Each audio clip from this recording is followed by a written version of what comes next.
was amazing. I then looked at women's roles in Islam, and right from the beginning, the first convert to Islam was a woman, Khadija, an international business trader, a woman of means in her own right. And then I discovered that the first martyr to Islam was a woman.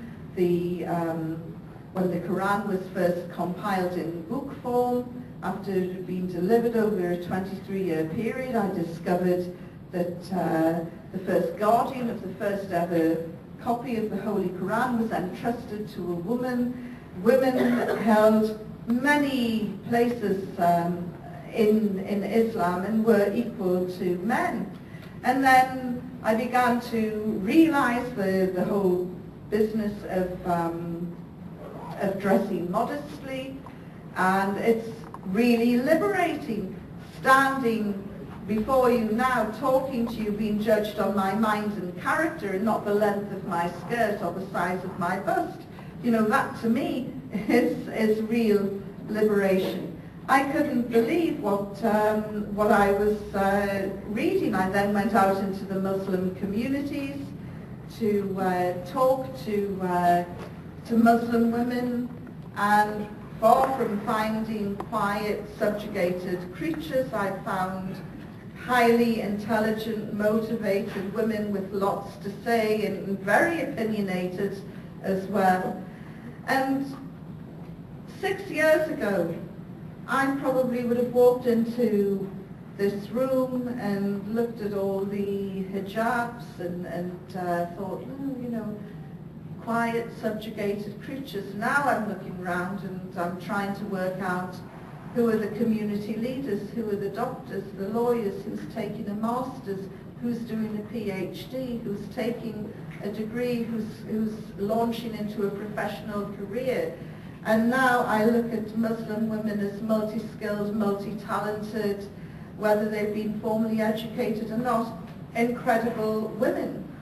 And I don't know if you've got this in America, but we've got something called Friends Reunited, where you have reunions with your old school friends. And I was meeting up with my old school friends that I haven't seen for more than 20 years. And I'd spent the weekend with a group of sisters, and we'd discussed Kashmir, Palestine, Iraq, Afghanistan, the trouble of the Ummah, and various things. And then I went to see my friends that I hadn't seen for more than 20 years, and it was quite emotional. It was great to see everybody.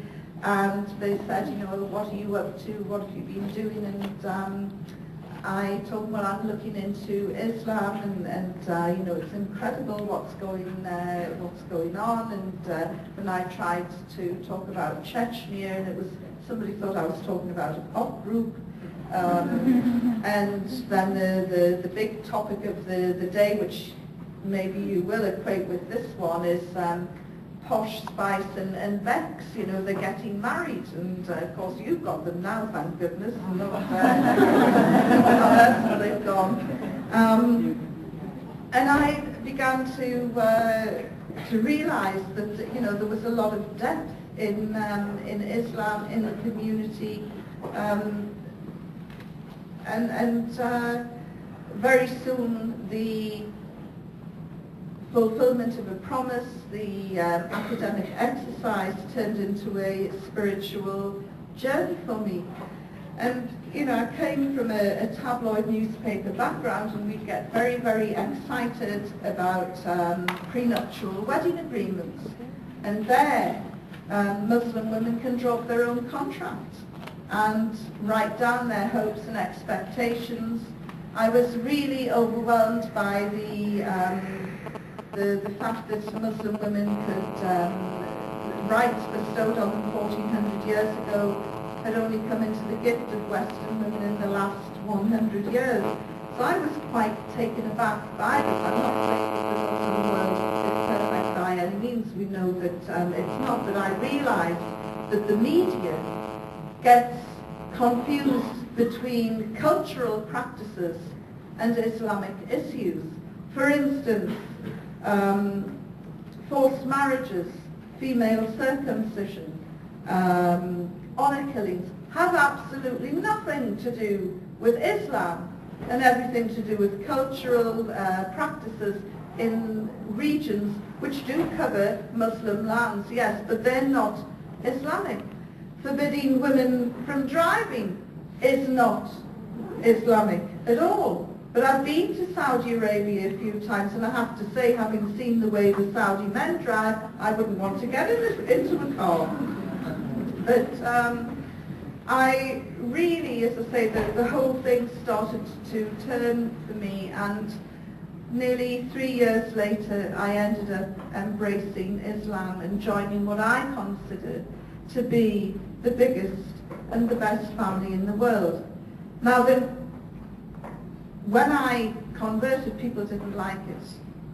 There had to be a reason why a Western woman was converting to Islam. And the only thing that they could come up with was Stockholm Syndrome. Now, to suffer from Stockholm Syndrome, I've looked into it because I've been asked to present a program about it, you have to be able to bond with your captors. Well, as you've heard tonight, I did not bond with my captors. The only people that I bonded with were actually the Christian girls. So on that theory, I should be in Waco, Texas now with my tambourine and singing hallelujah and whatever. So it was something that I didn't rush into. I didn't fall off a donkey, captured by the Taliban and convert to Islam. It was a very long process, I guess. For me, some people convert within days of looking into it. So, you know, it was a very long, thought-out process.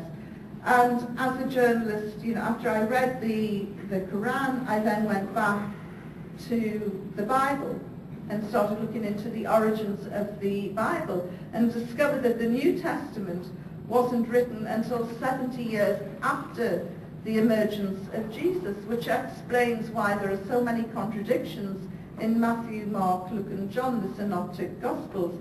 And I began to realize that the Bible, while it is a beautiful compendium of stories, isn't factual. There are big inaccuracies and big flaws in it. But the Quran has not changed in one dot or squiggle from the very first Quran to the latest one that comes off the presses in Saudi.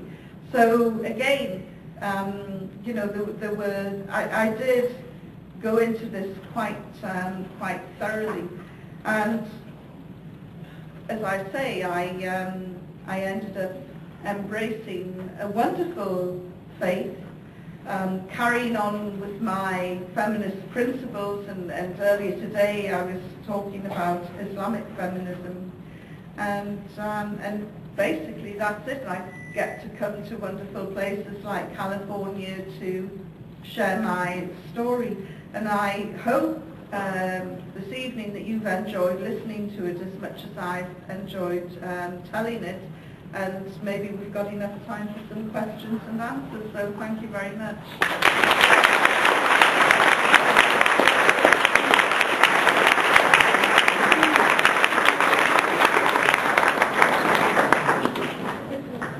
We do have time for question and answer, and we will be taking question and answer. Everybody should have gotten at least the option of a piece of paper for questions.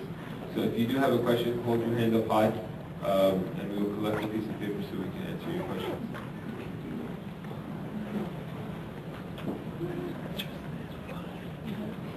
Can we get some paper? Nobody got paper? Okay, can we get some paper out?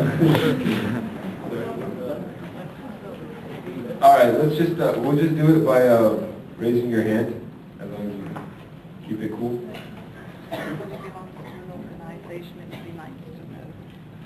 And Sister Yvonne is saying that if anybody belongs to an organization, if you could just introduce yourself when you're going to give the question, my name is this, I belong to this organization, that would be nice.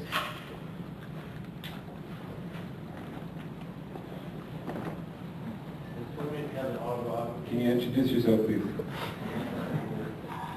Sorry?